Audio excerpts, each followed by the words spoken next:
السلام علیکم ورحمۃ اللہ وبرکاتہ۔ ناظرین، مولانا محمود الحسن 1851 میں پیدا ہوئے تھے۔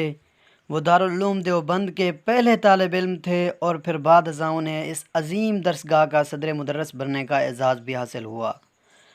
انہوں نے حضرت حاجی امداد اللہ مہاجر مکی سے خلافت حاصل کی تھی اور وہ خود سید انور شاہ کشمیری، مولانا عبید اللہ سندھی رحمۃ اللہ علیہ، مولانا حسین احمد مدنی رحمۃ اللہ علیہ، مفتی کفایت اللہ، مولانا شبیر احمد عثمانی رحمۃ اللہ علیہ اور مولانا مناظر احسن گیلانی جیسے جید علماء کے استاد رہے تھے۔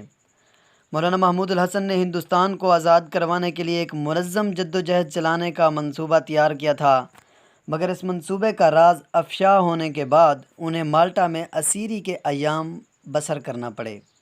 8 جون 1920 کو مولانا وطن واپس آئے اور اسی برس 30 نومبر کو ان کا انتقال ہو گیا۔ اللہ تعالیٰ ان کو جوار رحمت میں جگہ عطا فرمائے۔ ناظرین، ہماری اس ویڈیو کے بارے میں ایک کومنٹ ضرور دیجیے گا۔